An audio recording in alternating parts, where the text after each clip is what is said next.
Let's all turn our Bibles. మనందరము మన యొక్క బైబిల్స్ తిప్పినట్టయితే let's all turn to John 10th chapter. Let's all read from 11th verse to 21st verse. యోహాను సువార్త 11వ వచనం నుండి 21వ వచనం వరకు చదవండి. నేను గొర్రెలకు మంచి కాపరి గొర్రెల కొరకు తన ప్రాణం పెట్టును. జీతగాడు గొర్రెల కాపరి కాడు గనుక గొర్రెలు తనవి కానందున తోడేళ్ళు వచ్చుట చూచి గొర్రెలను విడిచిపెట్టి పారిపోవు. తోడేళ్ళు ఆ గొర్రెలను పట్టి చెదరగొట్టును.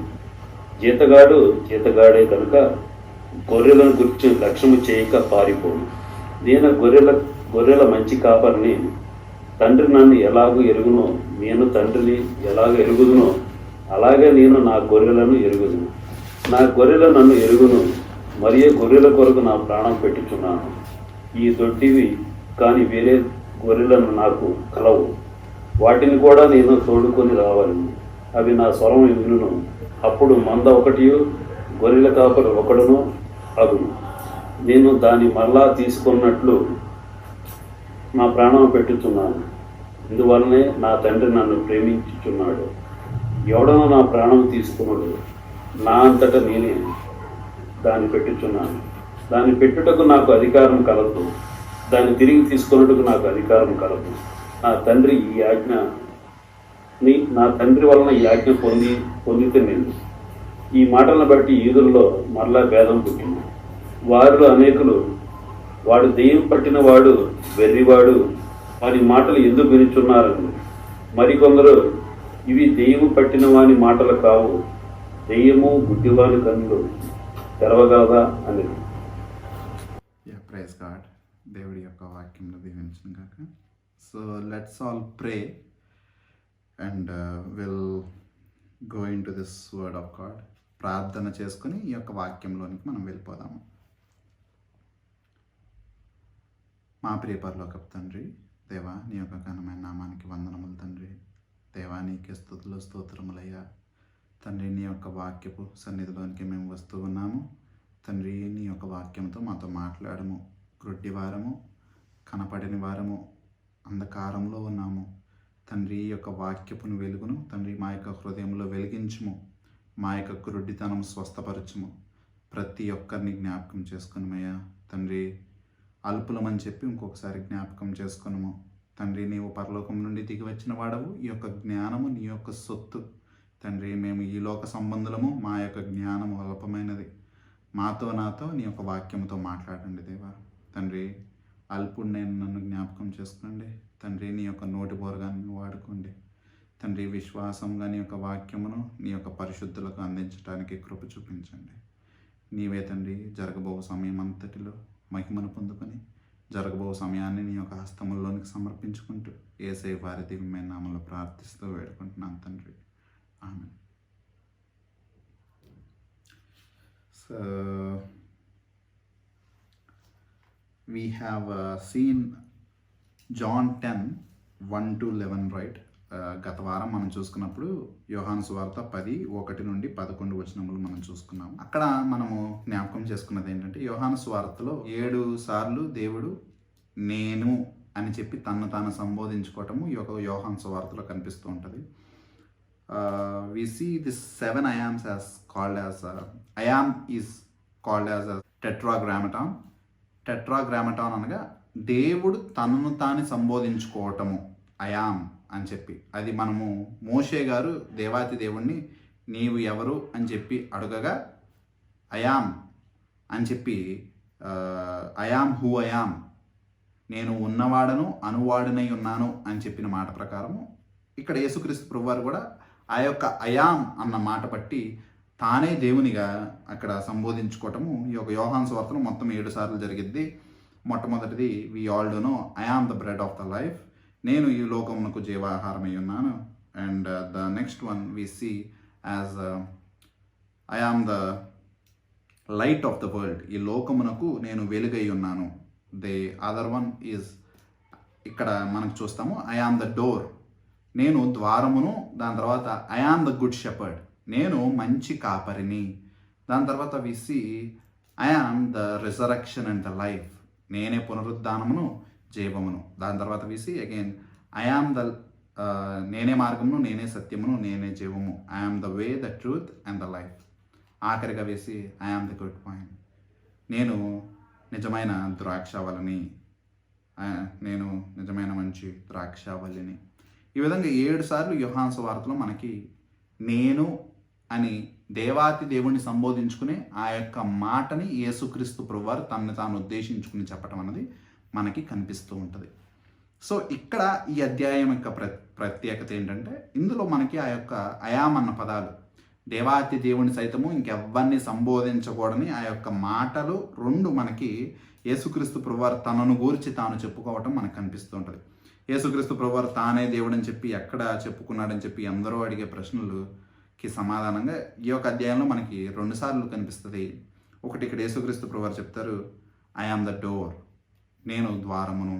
అది మనం గత వారం చూసుకున్నాము. ఎందుకు ఆ విధంగా దేవాతి దేవుడు నేను ద్వారముని అని చెప్పుకుంటున్నారంటే, ఆ కాలంలో ఏ విధంగా ఉండేదంటే, ఆ కాలంలో మనం గత వారం చెప్పుకున్నాం కదా, ఇంకొకసారి మనందరికీ అర్థం అవ్వటానికి చెప్తూ ఉన్నా. గొర్రెలన్నీ ఒక చోట ఉండేవి. ఆ గొర్రెలు ఎవరి వాళ్ళవి కొద్ది మందగా ఉండగా ఆ గొర్రెలన్నిటినీ తీసుకుని వెళ్ళి ఒక చోటనే అందరి గొర్రెలను పెట్టేవారు. పెట్టేటప్పుడు ఈ కాపర్లు ఎవరైతే ఉండేవాళ్ళో ఒక గొర్రెలు ప్రవేశించడానికి ఆ యొక్క ప్రాంతానికి ఒక ద్వారముగా ఉండగా, ఆ ద్వారం గుండగా వాటిని నీయక ఈ యొక్క కాపర్లు ఆ యొక్క ద్వారముకి అడ్డుగా వెళ్ళి నిలబడేవాళ్ళు.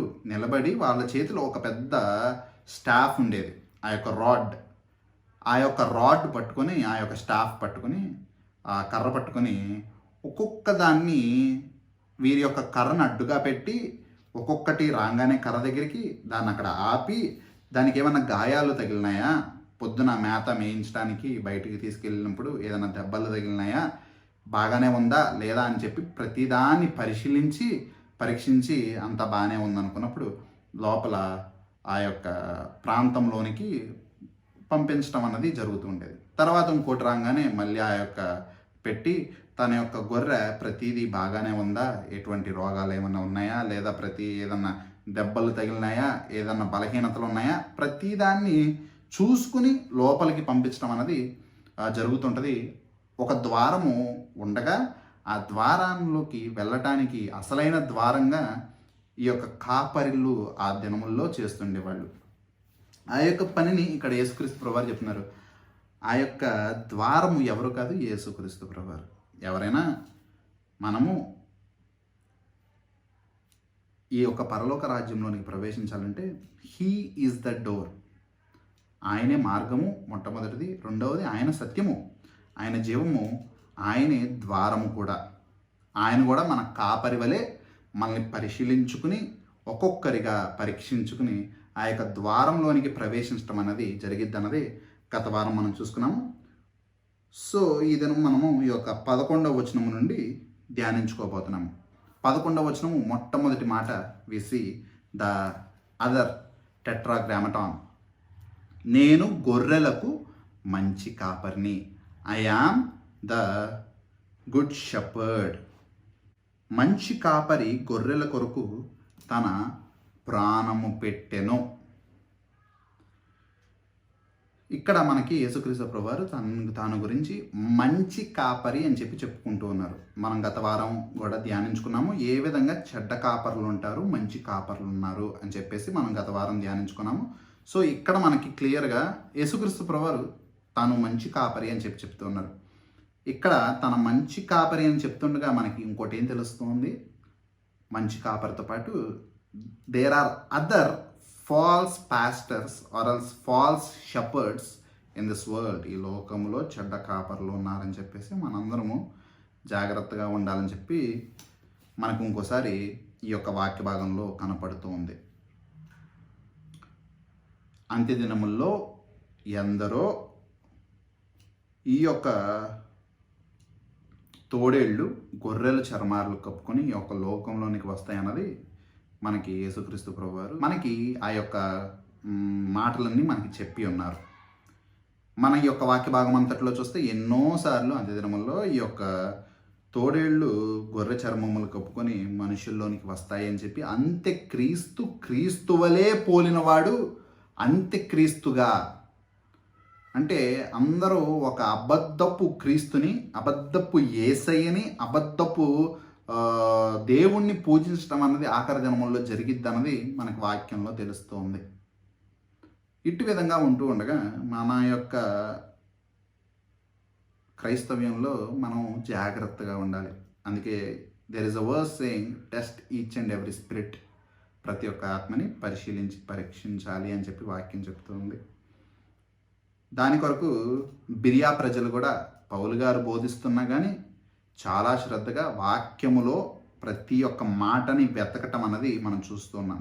పౌలు గారే కదా చాలా గొప్ప దేవుని యొక్క సేవకులు కదా, ఈ యొక్క బైబిల్ గ్రంథంలో సకానికి సగం ఆ యొక్క కొత్త నిబంధన అంతా రాసిన వ్యక్తి కదా, దేవుడు అంటే చాలా భయభక్తులు కలిగిన వాడు అని చెప్పి ఎక్కడ నిర్లక్ష్యంగా లేరు. కానీ ఎవరి ఆత్మకి వారు బాధ్యులు అన్నట్టు దేవుడి విషయానికి వచ్చినప్పుడు ప్రతి ఒక్కరిని పరిశీలించడము, అది పౌలు గారైనా కానీ అన్నది మనం యొక్క బిరియా ప్రజలను చూసాము. అది పౌలు గారు దాన్ని ఎక్కడ ఖండించరు కానీ మెచ్చుకుంటారు. అలాగే ఉండాలి అని చెప్పి మనకు కూడా చెప్తూ ఉన్నారు. సో ఇప్పుడు మనం ఏంటంటే, నేను కూడా బైబిల్ ఆ యొక్క బిరియా ప్రజల వల్లే నాతో కలిపి తిప్పాలి, ఏదన్నా నాలో కూడా నేను మనిషినే, నాలో కూడా దోషములు ఉంటాయని చెప్పి గుర్తించి మనుషుల్ని కాకుండా దేవాతి దేవుణ్ణి నమ్ముకోవాలని చెప్పి ఆయన మనతో మాట్లాడాలని చెప్పి ప్రార్థన చేసుకున్నాం కనుక అట్టి విధంగానే మనసులో ప్రార్థించుకుంటూ వాక్యాన్ని శ్రద్ధగా వెతకాలని చెప్పి కోరుకుంటూ ఉన్నాం. సో ఇక్కడ మంచి కాపర్లు ఉన్నారు, చెడ్డ కాపర్లు ఉన్నారు. కానీ ఇక్కడ మనకి యేసుక్రీస్తు ప్రభువారు తన గురించి తానేం చెప్పుకుంటున్నాడు? I am the good shepherd, నేను మంచి కాపర్ని. మంచి కాపర్ అంటే ఏ విధంగా ఉంటాడంట, దాని తర్వాత మాట ఉంటుంది చూడండి. మంచి కాపరి గొర్రెల కొరకు తన ప్రాణము పెట్టెను. A good shepherd gives away his life as a ransom for many. తన యొక్క ప్రాణము ఎంతోమందికి ఆ యొక్క బలియాగముగా అర్పించువాడు నిజమైన కాపరి. యేసుక్రీస్తు ప్రభువారు అట్టి ప్రేమ కలిగిన వాడు, నిజమైన కాపరిగా ఉన్నాడు. ఈ యొక్క లోకమును దేవుడు ఎంతగానో ప్రేమించను కనుక తన యొక్క అద్వితీయ కుమారుని మన కొరకు పంపాను. యోహాను సువార్త 3:16. తన యొక్క లోకంలోనికి మన కొరకు బలి అయ్యే గొర్రె పిల్లగా ఈ యొక్క లోకంలోనికి వచ్చి ఉన్నాడు. అదేవిధంగా ఎందరో మనందరము ఆదాము సంతానమంతయు శపించబడిన ఆదాము సంతానం కొరకు తన యొక్క ప్రాణాన్ని బలిగా అర్పించిన వాడిగా ఉన్నాడు యేసుక్రీస్తు ప్రభువారు.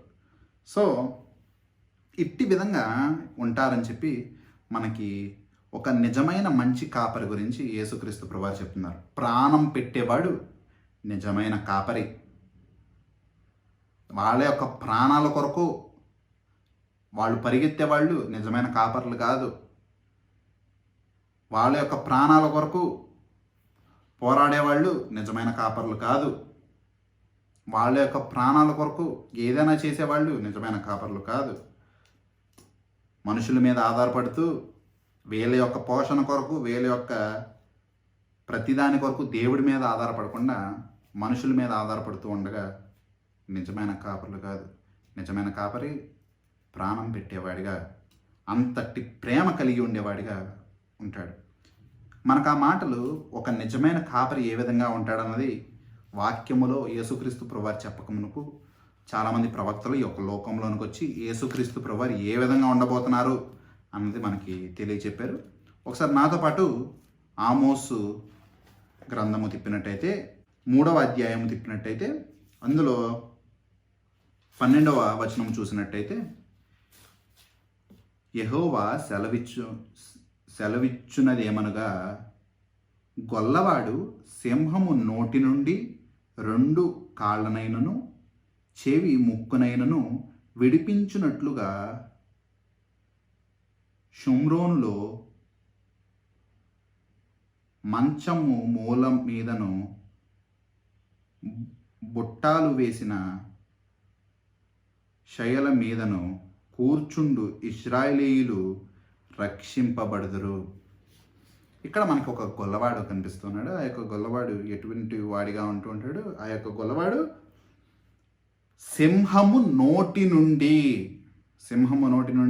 ఆ యొక్క మిగిలిన గొర్రెలను కాపాడేవాడిగా ఉంటాడు. మనకి ఇక్కడ కనిపిస్తుంది వాటి యొక్క కాళ్ళు కానీ, ముక్కు కానీ, చెవులు కానీ అన్నట్టు. అంటే as of the whole body, అంటే ఆ యొక్క గొర్రెని కాపాడేవాడిగా గొల్లవాడు ఉంటాడు. సింహాలు దాడి చేసినా, ఎటువంటి భయంకరమైనవి గొర్రెల యందు దాడి చేస్తూ ఉన్న ఆ యొక్క గొర్రెలని కాపాడే యొక్క బాధ్యత గొల్లవాడిది. ఆ యొక్క గొల్లవాడు అటువంటి విధంగా దాన్ని కాపాడుతూ ఉంటాడు. దాని తర్వాత మనం చూస్తాము దాన్ని ఈ యొక్క సమరయ ప్రాంతాన్ని ఇజ్రాయెల్ ప్రాంతాన్ని పోల్స్తూ, so it will be saved and salvation will be for those 2 places. వాటికి రక్షణ ఉండిద్ది అని చెప్పి ఇక్కడ ఆమోస్ గారు మనకి చెప్తూ ఉన్నారు.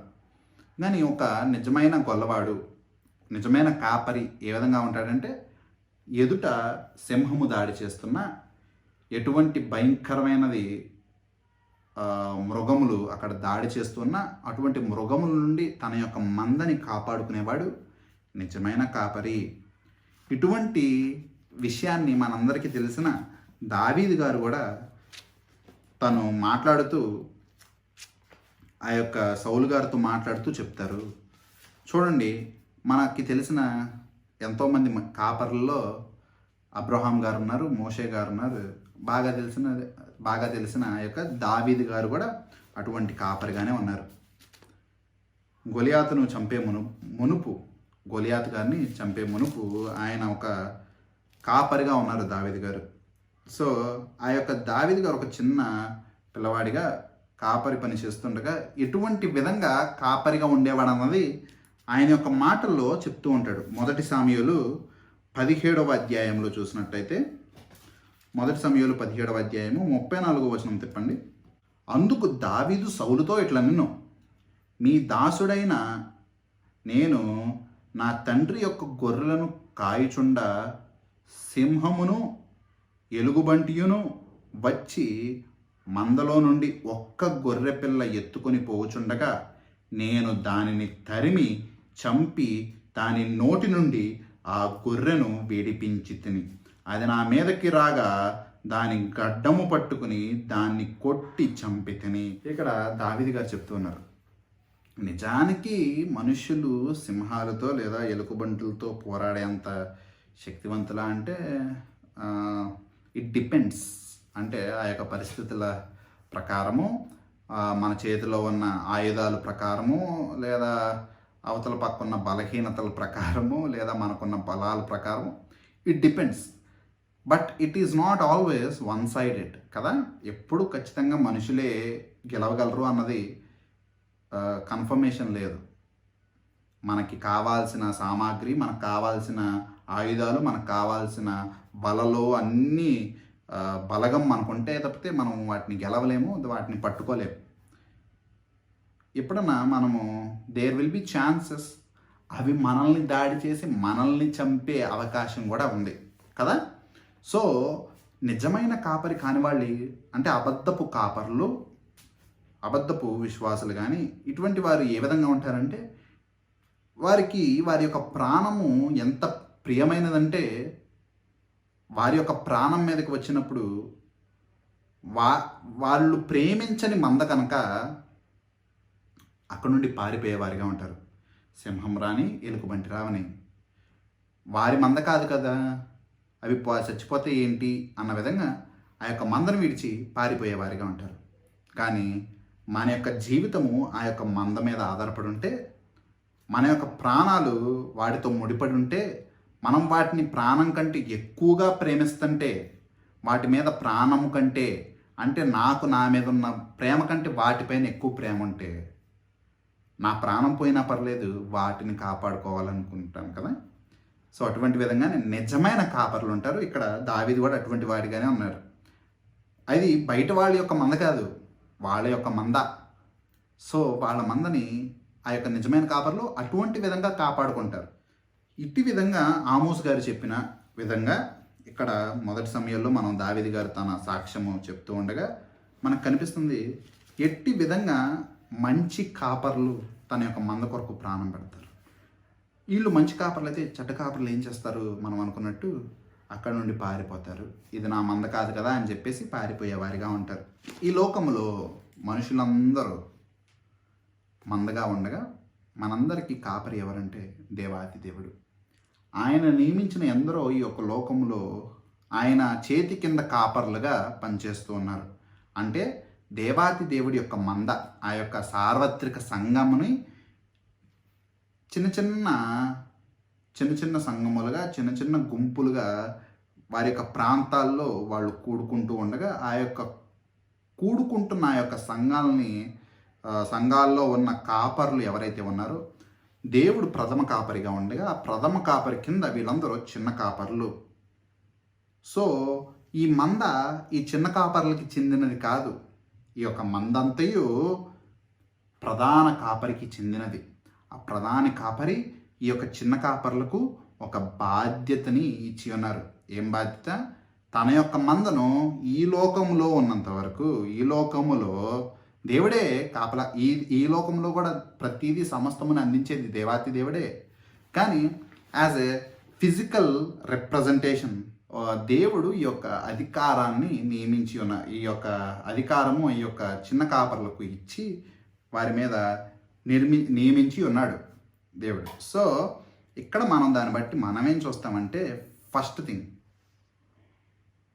చిన్న కాపర్లకి చెందినది కాదు ఈ యొక్క మంద, ప్రధాన కాపరికి చెందినది ఈ యొక్క మంద. సో ప్రధాన కాపరికి చెందినప్పుడు ఈ యొక్క మంద, చిన్న కాపర్లు, అందులో కొంతమంది నిజమైన కాపర్లు ఉన్నారు, చెడ్డ కాపర్లు ఉన్నారు. చెడ్డ కాపర్లు నిజమైన వారి యొక్క మంద కొరకు ప్రాణం పెట్టేవారిగా వాళ్ళు ఉండరు. వాళ్ళ యొక్క ప్రాణం కొరకు అక్కడ నుండి పారిపోయేవారిగా ఉంటారు. ఏదైనా సమస్య వచ్చినప్పుడు వాళ్ళ యొక్క స్వలాభం కొరకు లేదా వాళ్ళ యొక్క లబ్ధి కొరకు వాళ్ళు జీవిస్తూ ఉంటారు. వాళ్ళు అబద్ధపు కాపర్లు, తోడేళ్ళు, గొర్రె చర్మాలు కప్పుకున్నవారు. సో నిజమైన కాపర్లు ప్రాణం పెట్టేంత యేసుక్రీస్తు ప్రభువాని యొక్క పోలికలో జీవిస్తూ ఉంటారు. అంత ప్రేమలో వాళ్ళు బ్రతుకుతూ ఉంటారు. సో ఇటువంటి విధంగా వ్యత్యాసం ఉంటూ ఉండగా ఇక్కడ ఈ యొక్క వాక్యం ప్రకారము దేవుడు మనకి అప్పగించిన ఇటువంటి మందని జాగ్రత్తగా తిరిగి ఆయనకి అప్పగించటము చాలా ప్రాముఖ్యము. It's very important. ఆ యొక్క మందకి ఏదైనా జరిగితే కాపర్ల యొక్క బాధ్యత ఏ విధంగా ఉంటుంది ఇక్కడ చెప్పబడుతుంది కదా. వాళ్ళు చెల్లించాలి. చెల్లించడానికి మనకేం శక్తి ఉంది? ఈ లోకంలో మనుషులకి ఎటువంటి శక్తి ఉంది? ఒక ఆత్మకి లేదా ఒక మందకి ఎటువంటి హాని తలపెట్టినా వీళ్ళ వల్ల వాళ్ళు దేవుడి నుండి దూరం అయిపోతున్నా, రక్షించబడవలసిన వారు నరకం వైపు పరుగులు తీస్తున్నా, వాళ్ళ యొక్క ఆత్మలు నశించిపోతున్నా, అటువంటి కాపర్లు దేవుడికి సమాధానం చెప్పుకోవాల్సిన అవసరత చాలా ఉంది. ఈ యొక్క మాటలు మనకి క్రొత్త నిబంధనలో మన యొక్క యాకోబు గారు చెప్తారు. చూడండి, యాకోబు గారు 3వ అధ్యాయము 1వ వచనము, జేమ్స్ చాప్టర్ 3 ఫస్ట్ వర్స్, నా సహోదరులారా, బోధకులమైన మనము మరి కఠినమైన తీర్పు పొందుదుమని తెలుసుకుని మీలో అనేకులు బోధకులు కాకుండుడి. ఈ మాటలు చెప్పంగానే ఓకే, సో మనందరము అయితే బోధించకూడదనమాట, మనకి అటువంటి బోధ నుండి దూరంగా ఉండాలన్నమాట అని చెప్పి అనుకుంటారు. మనము గ్రహించాల్సింది ఏంటంటే, ఫస్ట్ థింగ్, సంఘము లేదా పంట విస్తారముగా ఉండగా, సంఘము చిన్నదిగా ఉండగా, కోసేవారు ఇంకా కొద్దిగా ఉండగా, కోతంతో విస్తారంగా ఉండగా, పనివారు చాలా కొదువుగా ఉండగా, పనివారు చాలా తక్కువగా ఉన్నారు. యేసుక్రీస్తు ప్రభువారు కూడా ఈ లోక దిగంతముల వరకు వెళ్ళి సువార్త ప్రకటించుడి అని చెప్పి మనకు ఒక ఆజ్ఞ ఇచ్చినారు. పౌలు గారు కూడా తను చెప్తున్నటువంటి మాటల్లో, చెప్పేవారు లేకపోతే ఎలా వింటారు, ఎలా వినకపోతే విశ్వాసం ఏ విధంగా వచ్చిద్ది, వినకపోతే రక్షణ ఏ విధంగా పొందుకుంటారు. అందుకే మనకి రాయబడి ఉండిద్ది కదా, ఈ యొక్క సువార్త తీసుకుని వెళ్ళే వారి యొక్క పాదములు బంగారు పాదములు అని చెప్పి పౌలు గారు కూడా ప్రోత్సహిస్తారు. సో చెప్పద్దు అని కాదు, కానీ చెప్తున్నప్పుడు చాలా జాగ్రత్తగా ఉండండి. ఈ కాలంలో మనం చూసినట్టయితే దేవుడి యొక్క నడిపింపు ఉందో లేదో, అటువంటి భారం ఉందో లేదో కానీ చాలామంది చెప్తూ ఉంటారు. దేవుడి యొక్క వాక్యము బోధించడం మానేసి లోకపరమైన వాక్యానికి సంబంధం లేకుండా మోటివేషనల్ క్లాసెస్ ఎక్కువైపోయినాయి ఈ లోకంలో. మోటివేషనల్ స్పీచెస్, మోటివేషనల్ స్పీకర్స్ ఈ లోకంలో చాలా ఎక్కువ మంది అయిపోయారు. సో వాళ్ళు ఏదో ఒక కథ, చిన్నప్పుడు మనం విన్న అటువంటి కథలు ఉంటాయి కదా, తాబేలు కుందేలు కథ, అలాంటి చిన్ని కథలు చెప్పుకుంటూ, పెట్ట కథలు చెప్పుకుంటూ మనల్ని ప్రోత్సహిస్తున్నారు అని చెప్పేసి అనుకుంటూ ఉంటాం. కానీ వినుట వలన విశ్వాసము, దేని గూర్చి వినుట వలన? ఈ పెట్ట కథలు లేదా ఈ యొక్క తాబేలు కుందేలు కథలు కాదు. దేని గూర్చి వినవలసినవి ఉన్నదంటే యేసుక్రీస్తు ప్రభువారు గూర్చి సంగతులు వినటం వలన విశ్వాసము. సువార్త యందు శక్తి ఉన్నది, పెట్ట కథల్లో కాదు. సో చాలామంది కథలు చెప్పగలిగిన వాళ్ళందరూ ఈ మధ్యన ఏం చేస్తున్నారంటే కథలు చెప్తూ ఎక్కువ మంది బోధకులుగా వాళ్ళు చెప్పుకుంటూ ఉన్నారు. అటువంటి పెట్ట కథలకే ఎక్కువ మంది దొరదగలిగిన చెవులు వాళ్ళు ఆసక్తిగా ఉండటం కూడా గమనించవలసిన విషయం. సో అటువంటి వారి గురించి ఇక్కడ చెప్పబడుతుంది. యాకోబు 3:1 నా సహోదరులారా, బోధకులమైన మనము మరీ కఠినమైన తీర్పు పొందుదమని తెలుసుకొని మీలో అనేకులు బోధకులు కాకుండా. బోధకులమైన మనం అని చెప్పి అక్కడ యాకోబు గారు తను అందులో జతపరుచుకుంటారు. జాగ్రత్తగా ఉండుడి. బోధించడం అంటే ఆచరించి బోధించడం అనేది చాలా ప్రామాణికం. బోధించేటప్పుడు వాళ్ళకి అవతల వాళ్ళకి ఒక దెబ్బ అయితే బోధించే వాళ్ళకి 2 దెబ్బలు అని చెప్పి గుర్తు పెట్టుకోవటం అనేది చాలా ఇంపార్టెంట్. ఎందుకంటే బోధించేది చేయకపోతే అంటే అవతల వాళ్ళకి చెప్పేది మనం చేయకపోతే దాని అర్థం ఏంటంటే we will be called as hypocrites. అక్కడ పరిశీలన కూడా యేసుక్రీస్తు ప్రభువారు అదే పిలుస్తారు. సున్నం కొట్టిన సమాధులు, మీరు వేషధారులు అని చెప్పి పిలుస్తారు. ఎందుకంటే వాళ్ళు చెప్తారు కానీ చెయ్యరు. ఇక్కడ యాకోబు గారు కూడా ఇదే చెప్తూ ఉన్నారు. సో ఎంతోమంది అబద్ధపు కాపర్లు కానీ అబద్ధపు బోధకులు కానీ భయపడాల్సిన విషయం ఏంటంటే దేవుని యొక్క తీర్పు దినమున వీళ్ళ యొక్క స్వలాభం కొరకు, వీళ్ళ యొక్క లబ్ధి కొరకు ఎన్నో ఆత్మలని చెల్లాచెదురు చేసేస్తున్నారు అన్నది జ్ఞాపకం చేసుకోవాలి.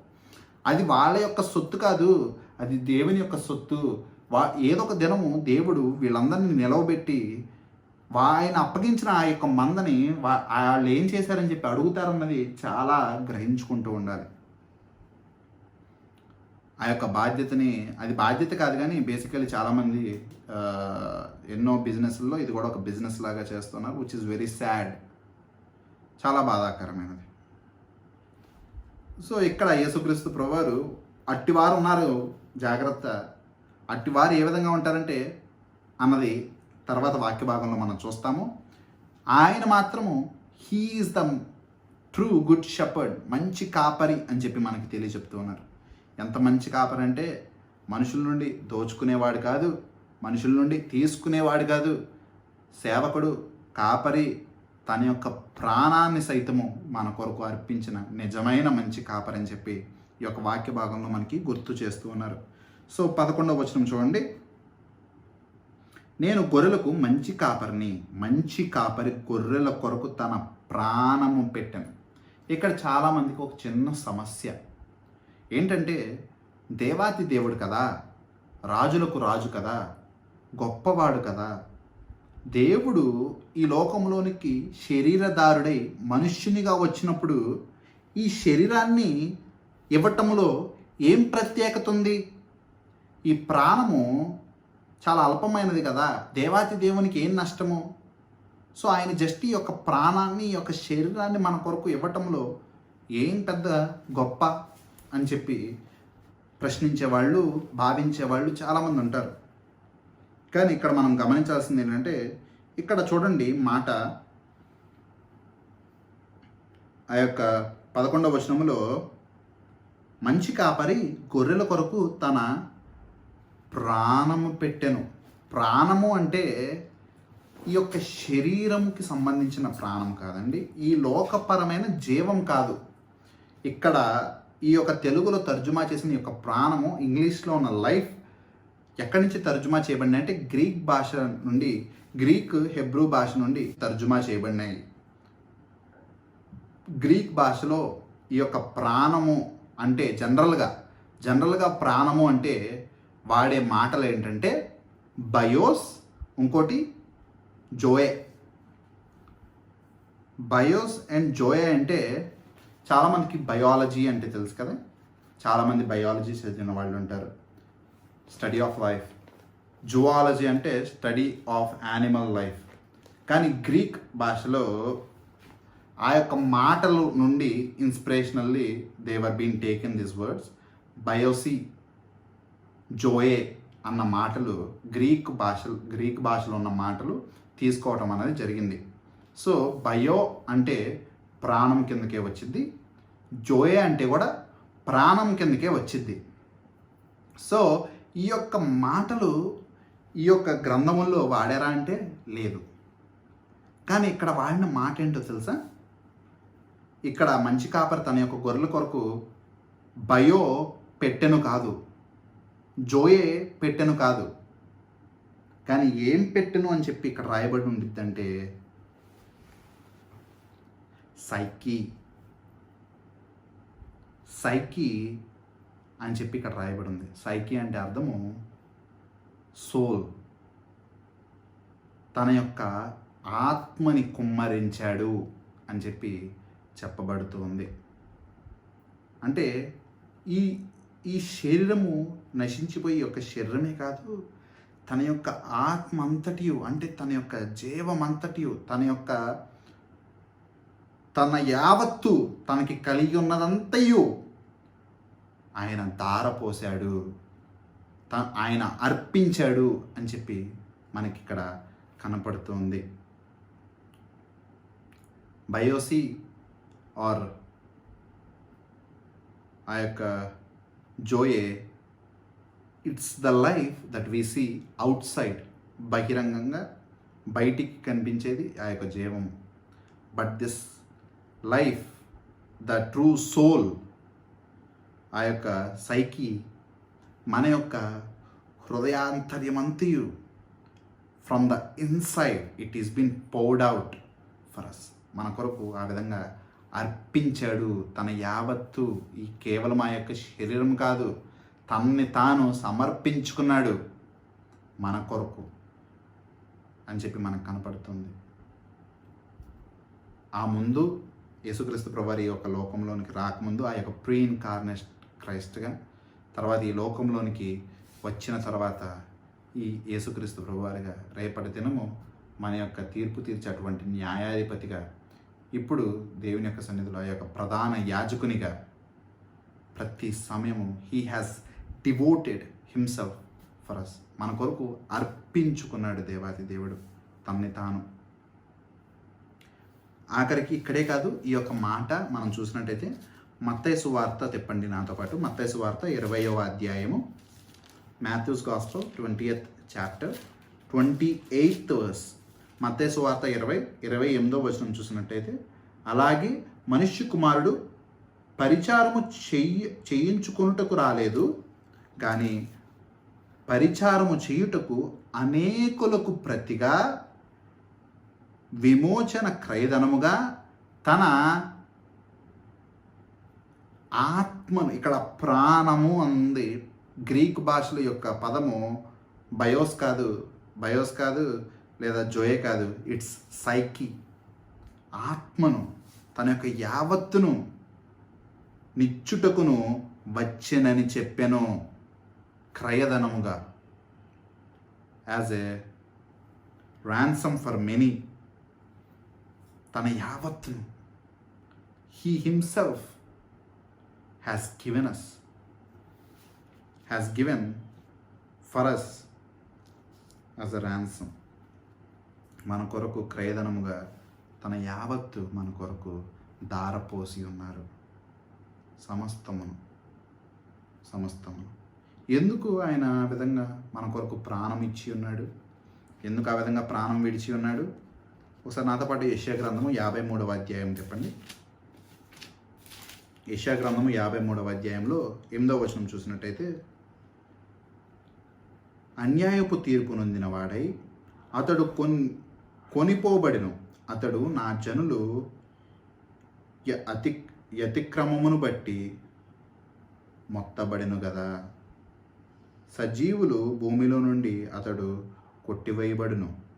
అయినను అతని తరము వారిలో ఈ సంగతి ఆలోచించిన వారెవరు? అన్యాయపు తీర్పు నొందిన వాడే అతడు కొనిపోబడిను. అతడు నా జనుల అతిక్రమము బట్టి మొత్తబడిను కదా. ఎవరు యొక్క అతిక్రమములు బట్టి? జనులు యొక్క, దేవుని యొక్క జనులు బట్టి. మనందరము దేవుని యొక్క బిడ్డలై ఉండగా ఈ లోకంలో దేవుడు ఎంతగానో ప్రేమించడం కనుక తన యొక్క అద్వితీయ కుమారుని మన కొరకు పంపించాడు. ఆ యొక్క మనుషుల కొరకే యేసుక్రీస్తు ప్రభువారు ఈ లోకంలోనికి వచ్చి ఉండగా అన్యాయపు తీర్పు పొందుకొని మన కొరకు, మన యొక్క అతిక్రమముల కొరకు ఆయన బలి అయ్యాడు.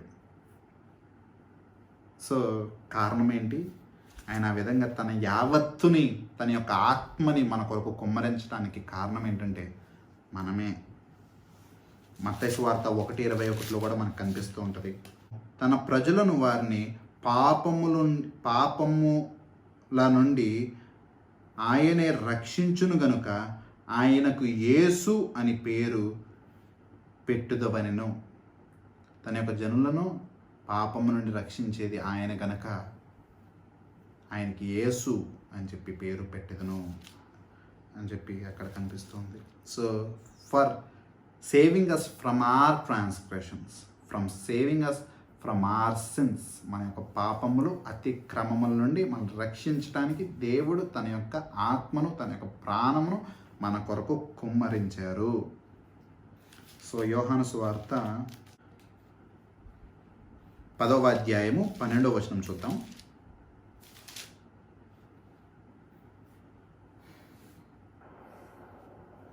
జీతగాడు గొర్రెల కాపరిగాడు గనుక గొర్రెలు తనవి కానందున తోడేలు వచ్చుట చూచి గొర్రెలను విడిచిపెట్టి పారిపోవును. తోడేలు ఆ గొర్రెలను పట్టి చెరగొట్టెను. 13వ వచనం, జీతగాడే గనుక గొర్రెలను గురించి లక్ష్యము చేయక పారిపోవును. ఇక్కడ మారిన మాట ఏంటంటే జీతగాడు. జీతగాడంటే ఈ యొక్క అంటే తనకి సంబంధించింది కాదు, కానీ తనకి అప్పగించినటువంటి బాధ్యత, ఒక ఏదో ఆశ పొందుకుని స్వలాభం కొరకు ఏదో కోరుకుంటూ పనిచేసేవాడు జీతగాడు.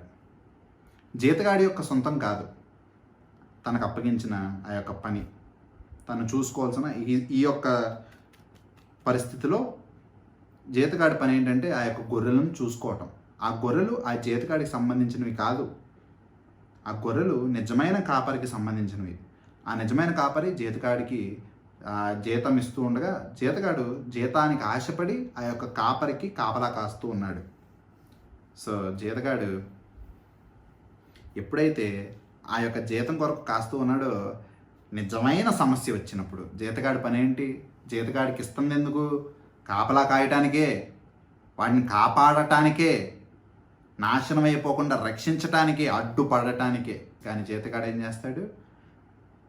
అప్పుడు దాకా బాగున్నంతసేపు, తన యొక్క కడుపు నిండుతున్నంతసేపు, సుఖంగా ఉన్నంతసేపు కాపలా కాస్తాడు. సమస్య వచ్చినప్పుడు, తన యొక్క నిజమైన వృత్తి నెరవేర్చాల్సిన సమయం వచ్చినప్పుడు మాత్రము తన యొక్క ప్రాణాన్ని కొరకు పారిపోయేవాడిగా ఉంటాడు. సో ఇక్కడ కూడా చెప్తూ ఉన్నది అదే, this will show us many, this will give us the difference between a true shepherd and a false shepherd. నిజమైన కాపరికి అబద్ధపు కాపరికి ఉన్న వ్యత్యాసం. నిజమైన కాపరి మనకి దావీదు గారు ఏ విధంగా ఉన్నారు? తన యొక్క ప్రాణం పోయినా పర్లేదు అన్నట్టు ఆ యొక్క సింహముతో కానీ ఆ యొక్క ఎలుకబంటితో కానీ యుద్ధం చేసి కాపాడిన వారిగా ఉంటారు. కానీ అబద్ధపు కాపర్లు పారిపోయేవారిగా ఉంటారు. మందకి సమస్య రాగానే మంద ఏదన్నా సమస్య గుండగా వెళ్తుండగా ఆ మందని విడిచిపెట్టేసి వీళ్ళ యొక్క స్వలాభం కొరకు పారిపోయేవారిగా ఉంటారు. ఇక్కడ వచ్చే అటువంటి తోడేళ్ళు ఎవరు? సాతానుడు. ఆ యొక్క చీకటి సంబంధులు ఇక్కడ తోడేళ్ళు. శ్రమలు కలుగ చేసిన, శోధనలు కలుగ చేసిన, ఆ యొక్క గుంపులో కాపరిగా ఉన్న కాపలా కాయటానికి ఉన్న ఆ యొక్క కాపరి కాపలా కాయకుండా పారిపోయేవాడిగా ఉంటాడు. So there is this problem on two sides. బయట నుండి తోడేళ్ళు వస్తూ ఉన్నాయి, బయట నుండి శోధనలు కష్టాలు వస్తూ ఉన్నాయి. సంఘములో ఆ యొక్క మంద మధ్య కాపరిగా ఉండవలసిన వాడు, కాపలా కాయాల్సిన వాడు, రక్షించవలసిన వాడు అక్కడ నుండి పారిపోయేవాడిగా ఉంటాడు.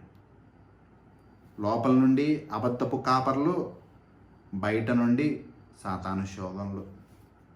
ఈ దినం కూడా సంఘం యొక్క పరిస్థితి ఎన్నో చోట్ల ఇటువంటి విధంగానే ఉంది. సంఘము లోపల అబద్ధపు విశ్వాసుల చేత లేదా అబద్ధపు బోధకులతో నిండిపోయి సంఘము లోపల సమస్యలు, సంఘము బయట నుండి సమస్యలే. బయట నుండి సాతానుడు శోధిస్తూ ఉంటాడు, లోపల నుండి ఆ యొక్క సంఘ కాపరులు లేదా సంఘ సభ్యులు శోధిస్తూ ఉంటారు. There is this problem, there is double trouble అంటారు, లోపల నుండి బయట నుండి. 14వ వచనం చూడండి. నేను గొర్రెల మంచి కాపరిని, తండ్రి నన్ను ఎలాగును ఎరుగునో, నేను తండ్రిని ఎలాగ ఎరుగుదునో అలాగే నేను ఆ గొర్రెలను ఎరుగుదను.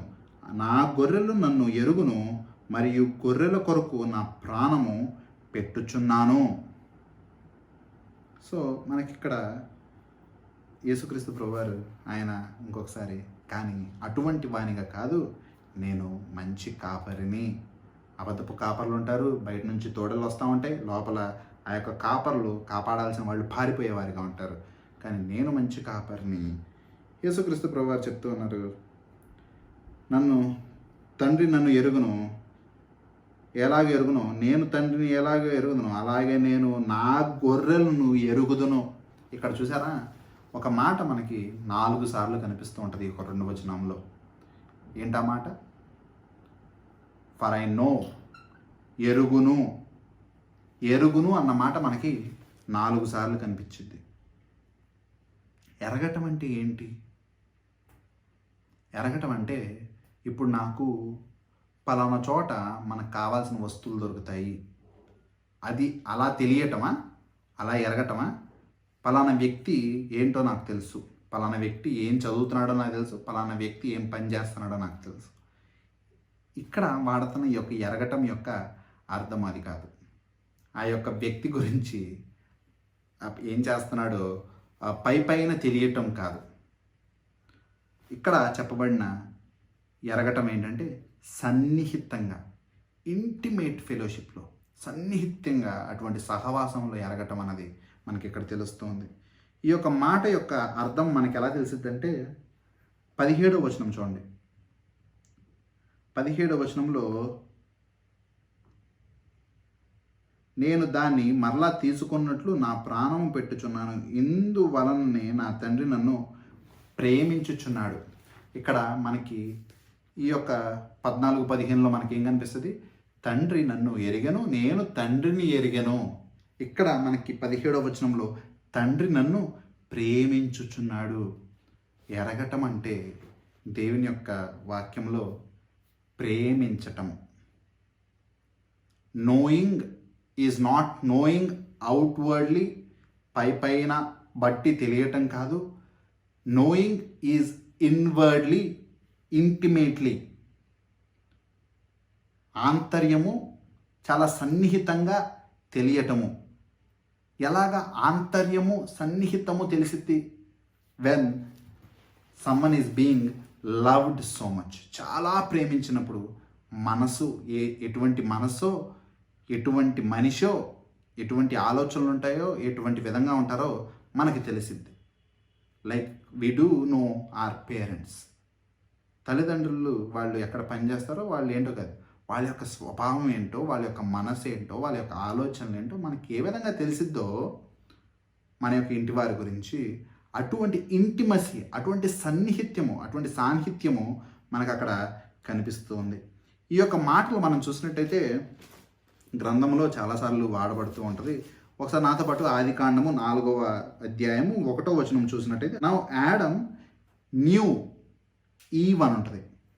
అక్కడ ఆదాము అవ్వని ఎరిగి ఉండటము అన్నట్టు మనకి కనిపిస్తూ ఉంటుంది.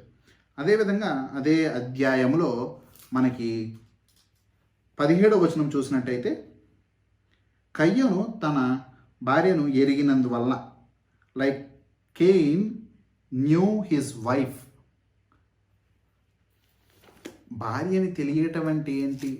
హ్యావింగ్ దట్ ఇంటిమేట్ రిలేషన్షిప్ అంటే ఎంత సంబంధము, లోపల ఆంతర్యము కూడా ఎరిగిన వాడిగా అటువంటి సాన్నిహిత్యము కలిగి ఉండటము మనకి ఇక్కడ దేవాతి దేవుడి నుండి మన పట్ల చూస్తున్నాము. దేవుడు కూడా మనల్ని అటువంటి సాన్నిహిత్యంలో మనల్ని ఎరిగి ఉన్నాడు. మనం ఏ విధంగా కనిపిస్తామో, ఏం చేస్తామో అన్నది పైకి కనిపించేది కాదు, కానీ లోన ఆంతర్యము ఎరిగి ఉన్నాడు. అంత మనల్ని సింపుల్గా రిప్లేస్ చేసుకోవచ్చు. ఇక్కడ నో అన్న పేరు బదులు లవ్ అని మనం పెట్టుకోవచ్చు. అక్కడ మనకి యోహాను సువార్త 3:16 కూడా చెప్పింది అదే. దేవుడి లోకముని ఎరిగను కదా, దేవుడి లోకమును ఎంతగానో ప్రేమించను గనక, for God so loved this world. ఇక్కడ కూడా for father loved the son and the son loved the father, likewise the son loves his flock. తండ్రి కుమారుని ప్రేమించినట్టు, కుమారుడు తండ్రిని ప్రేమించినట్టు, అదేవిధంగా కుమారుడు తన యొక్క మందను ప్రేమించను. ఈ యొక్క మాట మనకి రోమియోలు రాసిన గ్రంథంలో కూడా, రోమియోలు 8వ అధ్యాయంలో మనకు కనిపిస్తుంది ఈ మాట. రోమియోలు 8వ అధ్యాయంలో ఆయన ఎవరినైతే ముందుగా ఎరిగానో, దాని అర్థం ఏంటంటే ముందుగా ఎరగటం మాత్రమే కాదు, ఆయన ఎవరినైతే ముందుగా ఆంతర్యము సాన్నిహిత్యముగా ఎరిగి ఉన్నాడంటే చాలా ప్రేమించుచున్నాడో ఇక్కడ కనిపిస్తుంది కూడా మనకు. అదే యోహాను సువార్త 10వ అధ్యాయంలో కూడా మనకి కనిపిస్తుంది. అదే 14-15లో మనం చూసినట్టయితే, తండ్రి నన్ను ఎలాగను ఎరిగానో అనగా ప్రేమించనో, నేను తండ్రిని ఎలాగ ఎరుగుదునో, ఎలాగ ప్రేమించుదునో, అలాగే నేను నా గొర్రెలను ఎరుగుదును, ప్రేమించును. నా గొర్రెలు నన్ను ఎరుగును, ఆయన యొక్క గొర్రెలు ఆయన్ని ప్రేమించును. This is showing our lord the good shepherd, ఆ యొక్క మంచి కాపరి ఆయన యొక్క గొర్రెలైన, ఆయన యొక్క మందైన మనుషుల్ని ఎట్టి విధంగా ప్రేమిస్తున్నాడో మనకి ఇక్కడ కనిపిస్తుంది ఆయన యొక్క మాటల్లో. సో తర్వాత మనం ఆ యొక్క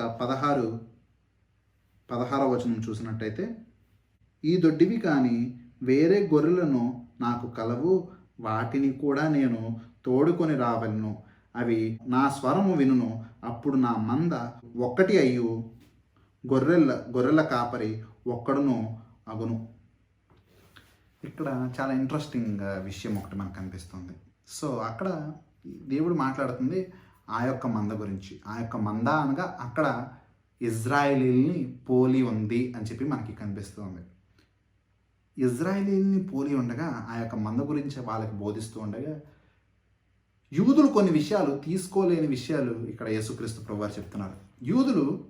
యూదులు కాని వారిని అనగా అన్యుల్ని చాలా తక్కువగా చూస్తారు. ఎందుకంటే యూదులు మాత్రమే దేవుని యొక్క బిడ్డలుగా, దేవుడు యూదులను మాత్రమే ప్రేమిస్తున్నట్టు, యూదులు మాత్రమే అబ్రహాము సంతానం కనుక, అబ్రహాము దేవుడి చేత పిలువబడ్డాడు కనుక, మిగిలిన వారెవ్వరికీ అటువంటి ధన్యత లేనట్టు, వారందరూ పాపులు అన్నట్టు, వారికి ఇంకా వేరే దేవుళ్ళు లేనట్టు, వారికి వేరే దిక్కు లేనట్టు, వాళ్ళందరూ వారి యొక్క పురాణములు చూసుకుని, వారి యొక్క చరిత్ర చూసుకుని వాళ్ళకి చాలా గర్వంగా ఉంటుంది. అన్యుల్ని వాళ్ళు చాలా చులకనంగా చూస్తారు. ఎందుకంటే వారికంటూ అన్య దేవుళ్ళు తప్పితే నిజమైన సజీవుడైన ఆ యొక్క యెహోవా దేవుడు వారికి లేరు గనక సో వీళ్ళకి మాత్రమే రక్షణ, వీళ్ళకి మాత్రమే పరలోకంలో స్థానము అని చెప్పి వీళ్ళందరూ భావిస్తూ ఉంటారు. కానీ యేసుక్రీస్తు ప్రభువారు ఇక్కడ ఏం చెప్తున్నారంటే, మీదొక మంద ఉంది, మీతో పాటు నాకు వేరొక మంద కూడా ఉంది. ఆ యొక్క మంద కూడా నేను ఈ మందతో ఒక దినము కలిపివేస్తాను. కలిపివేసిన తర్వాత ఒక్క మంద ఉంటుంది. ఆ ఒక్క మందకి ఒక్క కాపరి దేవుడు ఉంటాడు అని చెప్పి ఆయన చెప్తూ ఉన్నారు. సో ఇక్కడ మనకి చిన్న ప్రశ్న, ఇందాక మనం ఆరాధన వాక్యములో కూడా మనము ఈ యొక్క మాటలు వింటున్నాం కదా, అక్కడ ఒక అనురాలు రావటము, దేవుడు ఏ విధంగా ఆమెతో మాట్లాడటము. సో మనం చూసినట్టయితే కొద్దిగా మనకి అర్థమవుతూ ఉంటుంది ఈ యొక్క విషయం కూడా.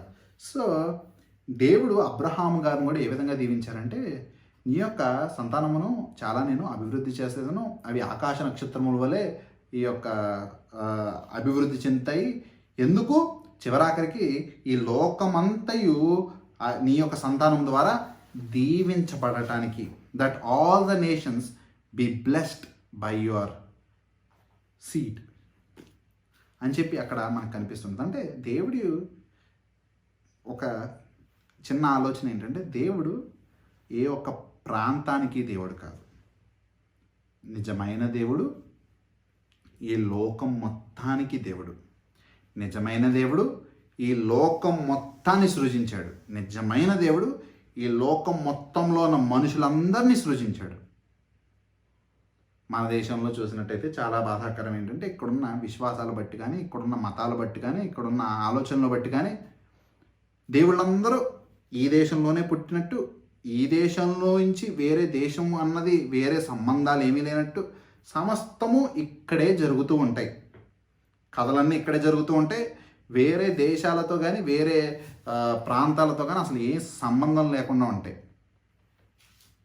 దేవుళ్ళు అంటే కేవలం ఈ యొక్క భారతదేశానికి మాత్రమే దేవుళ్ళు అని చెప్పి ఆలోచిస్తూ ఉంటారు.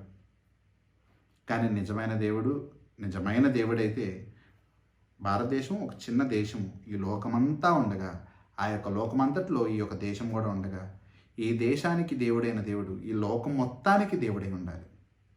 సో ఈ లోకం మొత్తానికి దేవుడైన వాడు ఈ దేశానికి కూడా దేవుడై ఉండాలి. సో మనము ఈ దేశంలో మనం చూసినట్టయితే చాలామంది ఈ దేశానికి మాత్రమే కొంతమంది దేవుళ్ళని చూసుకుంటూ ఉంటారు.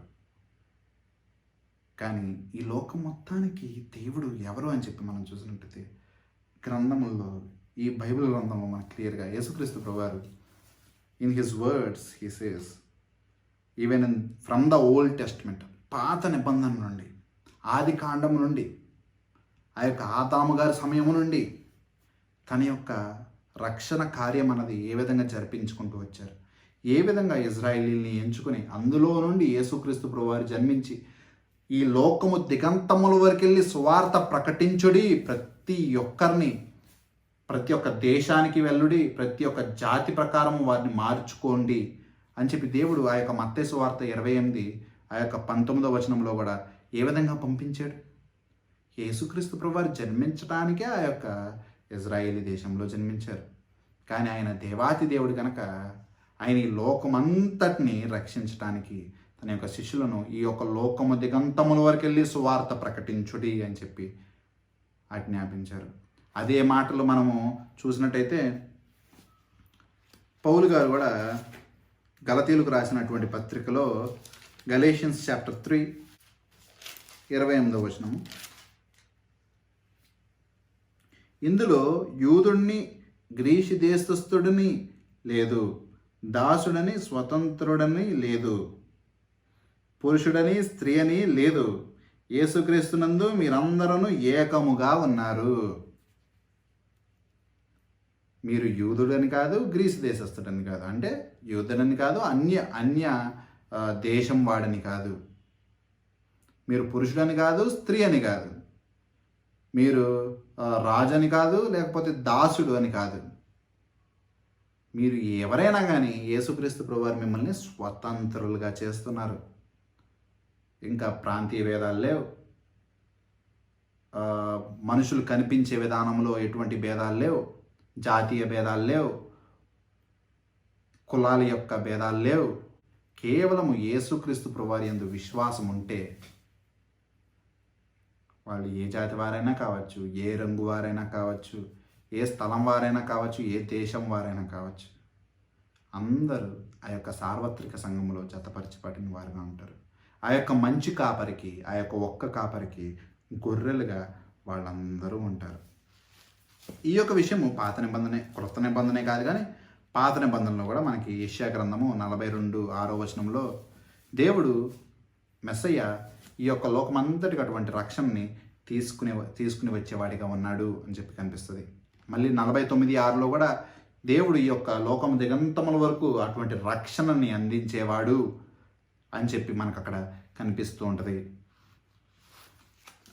ఇది నిజమైన దేవుడి యొక్క ఆలోచన. దేవుడు అంటే ఒక ప్రాంతానికి చెందినవాడు కాదు. ఈ భూమిని సృజించినప్పుడు భూమిలో ఉన్న ప్రతి ఒక్కరిని రక్షించుకున్నప్పుడు దేవాది దేవుడి యొక్క దృష్టి ఏ విధంగా ఉంటుందంటే ప్రతి ఒక్కరిని రక్షించుకోవాలని చెప్పి ఉండిద్ది. సో 17-18 చదువుకుందాము. నేను దాని మరలా తీసుకొన్నట్లు నా ప్రాణము పెట్టుచున్నాను, ఇందువలన నా తండ్రి నన్ను ప్రేమించుచున్నాడు. ఎవడును నా ప్రాణము తీసుకోడు, నా అంతట నేనే దాన్ని పెట్టుచున్నాను. దాన్ని పెట్టుటకు నాకు అధికారము కలదు, దాన్ని తిరిగి తీసుకొనుటకి నాకు అధికారం కలదు. నా తండ్రి వలన ఈ ఆజ్ఞ పొందితినెను. So there is this very sovereign trinity we see here. ఒక త్రిత్వములో ఏకత్వము అన్న ఆలోచన ఇక్కడ మనకు కనిపిస్తుంది. యేసుక్రీస్తు ప్రభువారు హీ క్లెయిమ్స్ ద అథారిటీ. యేసుక్రీస్తు ప్రభువారికి ఏం చెప్తున్నారు? నాకు అధికారం ఉంది, నా ప్రాణము పెట్టడానికి నాకు అధికారం ఉంది, నా ప్రాణము తిరిగి నేను చేజిక్కించుకోవటానికి నాకు అధికారం ఉంది. ఎందుకంటే ఆయన దేవాతి దేవుడు. Along with there is this example for us. మనకు ఒక ఉదాహరణ, ఒక మాదిరి తత్వాన్ని కూడా చూపిస్తున్నారు. Being obedient to the father. తండ్రికి అటువంటి విధేయతలో ఉండటం కూడా ఇక్కడ మనకు కనిపిస్తుంది. అధికారము, విధేయత ఒకేసారి ఎలా ఉన్నాయి చూసారా? This is the great mystery that we have in the trinity. Father, son and holy spirit, they are coequal, coeternal and coexisting. వాళ్ళు ఏక సమానులుగా ఉన్నారు, నిత్యత్వంలో ఏకత్వమై ఉన్నారు, సమాన శక్తివంతంగా వాళ్ళు ఉన్నారు. వాళ్ళు ముగ్గురు ఒక్కరిగా ఉన్నారు. This is the great mystery. ఇక్కడ యేసుక్రీస్తు ప్రభువారు కూడా he has this authority, but again he is so obedient and submissive to his father. తండ్రి మాట చొప్పున చేస్తున్నారు. అలాగే యేసుక్రీస్తు ప్రభువారికి తీసుకునే అధికారం ఉంది, ఇచ్చే అధికారం కూడా మనకి ఇక్కడ కనిపిస్తుంది. సో 19, 20, 21 చదువుకున్నట్టయితే, ఈ మాటలను బట్టి యూదులలో మరలా భేదం పుట్టెను. వారిలో అనేకులు వాడు దెయ్యం పట్టినవాడు, వెరివాడు, వాని మాట ఎందుకు వినుచున్నారనిరి. మరికొందరు ఇవి దెయ్యము పట్టిన వాని మాటలు కావు, దెయ్యము గ్రుడ్డివారి కనులు తెరవగలదా అని చెప్పి అడుగుచున్నారు. So there is this great words, right? And a question for each and everyone individually. వ్యక్తిగతంగా మనందరికీ ఒక చిన్న ప్రశ్న ఇక్కడ మనకి వస్తూ ఉన్నది. ఇక్కడ ఒక భేదం పుట్టింది. ఈ భేదం మనము వాక్యములో ఇంతకు మునుపు 2 సార్లు చూసుకున్నాము. మనము మొట్టమొదటిగా ఆ యొక్క 9వ అధ్యాయము 16వ వచనంలో కూడా ఇటువంటి భేదం చూసాము. తర్వాత మళ్ళీ 7:43. So there is this division among people. Previously we saw there is a division among the believers and non-believers. Here we see there is a division. We cannot say exactly between the believers and non-believers. ఖచ్చితంగా వీళ్ళు విశ్వాసులు, వీళ్ళు అవిశ్వాసులు అయితే మనం చెప్పలేము. కానీ ఇక్కడ ఒక భేదము పుట్టడం అన్నది మనం చూసాము. కొంతమంది there are people who rationally think and there are people who irrationally think. అంటే ఆలోచించి మాట్లాడే వాళ్ళు ఉన్నారు, ఆలోచన లేకుండా వాళ్ళ యొక్క దురద చెవులు లేదా వాళ్ళు ముందుగా నిర్ణయించుకున్నటువంటి ఆలోచనల మేరకు చెప్పేవాళ్ళు కూడా ముందుగా ఉన్నారు. కొంతమంది యేసుక్రీస్తు ప్రభువారు ఇటువంటి మాటలు చెప్తుంటే అసలు ఏం చెప్తున్నారు, ఇందులో ఎంతవరకు అర్థవంతంగా ఉంది, ఎంతవరకు వాక్యానుసారంగా ఉందని చెప్పి గ్రహించేవారు కాదు. కొంతమంది అవతల పక్క ఏదన్నా చెప్పని నేను తిరస్కరించాలి అని చెప్పి మొండిగా కూర్చున్న వాళ్ళు, బినికిడి గల హృదయం లేనివారు, వాళ్ళ యొక్క హృదయాన్ని వాళ్ళే కఠినపరుచుకున్న వాళ్ళు, ఫరో వలె కఠినత్వానికి బలైపోయేవారు, దొరదగలిగిన చెవులు వంటి వారు, అంటే వారు వినాలనుకున్నవే వినాలనుకుంటారు. అటువంటి వారు ఎటువంటి విధంగా అయిపోతారు, వాళ్ళు ఏమైనా కానీ దేవుడు ఎటువంటి కార్యములు జరిపిస్తున్నా, ఎటువంటి మాటలు చెప్తున్నా దెయ్యం పట్టినవాడు అంటూ ఉన్నారు. But there are other people, ఆలోచించే బుద్ధి కలిగిన వారు కొంతమంది అక్కడ ఉన్నారు. వాళ్ళకు ఒక ఆలోచన వచ్చింది, దెయ్యము ఇటువంటి సృష్టి కార్యాలు ఈ విధంగా గుడ్డి వారిని స్వస్థపరచటము అంటే మంచి పనులు చేయదు.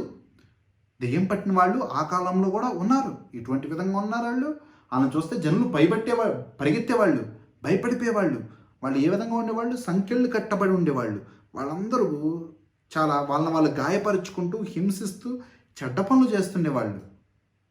ఈ విధంగా స్వస్థపరచగలరా, ఈ విధంగా బాగుపరచగలరా అని చెప్పి వాళ్ళు ఆలోచించారు. వాళ్ళు ఆలోచించి అంటున్నారు, దెయ్యం పట్టిన వాళ్ళు ఇలాగ గుడ్డివాడిని స్వస్థపరచగలరా? ఆ 9వ అధ్యాయంలో మనం చూసాం కదా, పుట్టుకతో గుడ్డివాడిని ఏ విధంగా దేవుడు స్వస్థపరిచాడు. అద్భుత కార్యం. ఈ యొక్క పాత నిబంధన అంతట్లో ఎక్కడ ఒక గుడ్డివాడు, పుట్టుకతో ఉన్న గుడ్డివాడు స్వస్థపరిచినట్టు ఒక కార్యమే లేదు. వాళ్ళ యొక్క ధర్మశాస్త్రము కూడా ఇదే.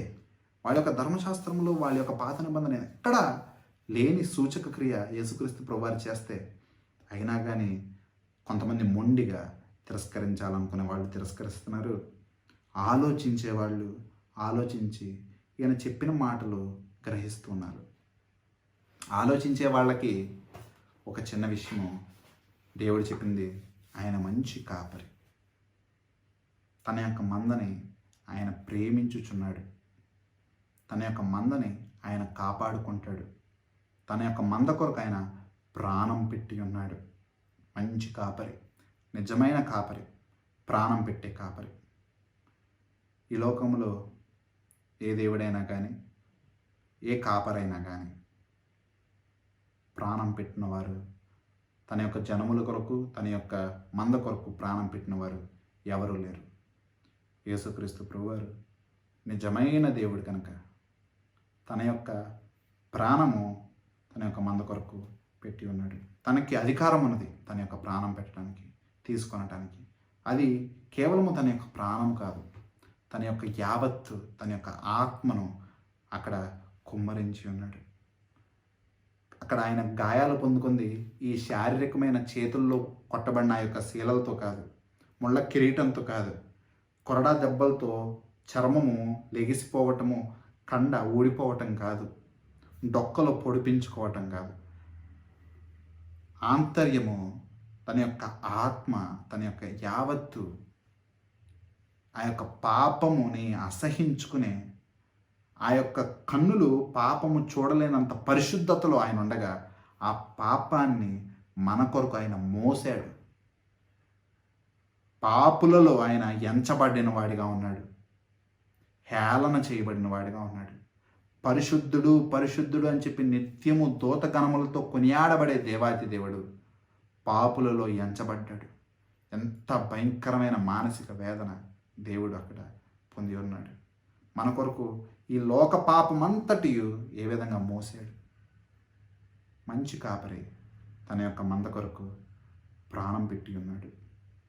Let's all pray and close. ప్రార్థన చేసుకుని ముగించుకుందాము. మా పరలోక తండ్రి, దేవాని యొక్క ఘనమైన నామానికి వందనములు. నిజముగా నీవు మంచి కాపరివి దేవా. తండ్రి, నీకే వేలాది స్తుతులు స్తోత్రములు తండ్రి. ఎవరు మా కొరకు అటువంటి ప్రాణం పెట్టలేదు దేవా, నీవు పెట్టి ఉన్నావు దేవా. తండ్రి, మేమందరము గురుడితనములో, అంధకారంలో జీవించాము దేవా. తండ్రి, మేము ఆ విధంగా బ్రతుకుతుండగా దేవా, నీవు మమ్మల్ని పిలుచుకున్నావు, మమ్మల్ని పేరు పెట్టి పిలిచావు తండ్రి. ద్వారముగా, మంచి కాపరిగా తండ్రి మమ్మల్ని ప్రత్యేకపరిచావు తండ్రి. నీకే వందనములు స్తుతులు తండ్రి.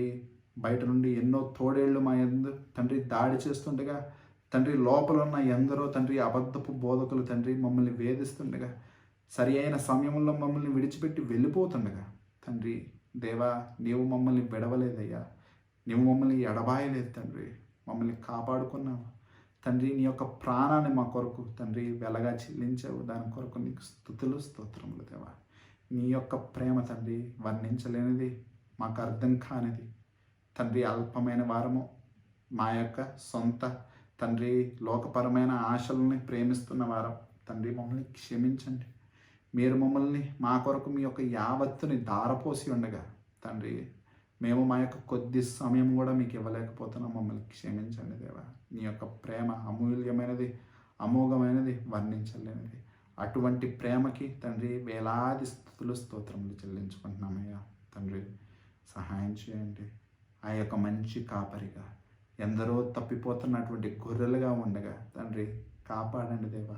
99ని విడిచి ఆ యొక్క ఒక్క గొర్రెని వెతికిన దేవా, ప్రతి ఒక్కరిని సంపాదించుకునము. మా మధ్యన ఎన్నో తప్పిపోయిన గొర్రెలు ఉండగా, బయట నుండి తోడేళ్ళు తండ్రి దాడి చేయడానికి ఎదురు చూస్తూ ఉండగా తండ్రి, లోపల ఉన్నటువంటి తండ్రి జీతగాళ్ళైన ఆ యొక్క కాపర్లు, అబద్ధపు కాపర్లు దేవా, వారి యొక్క ప్రాణం కొరకు వాటిని విడిచిపెట్టి పారిపోచుండగా సహాయం చేయండి తండ్రి దేవా. నీవు తప్పితే మాకు ఇంకెవరున్నారు తండ్రి. ఆ యొక్క టైరు సీదోను ప్రాంతంలో తండ్రి జనులు కాపరి లేకుండా తండ్రి ఆ యొక్క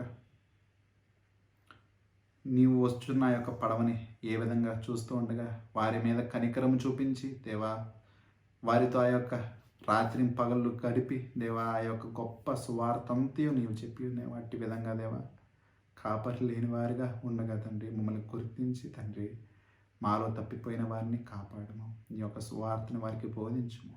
నీవే తోడుగా ఉండమని యేసే వారి దివ్యమైన నామములో ప్రార్థిస్తూ వేడుకుంటున్నాం తండ్రి. ఆమేన్.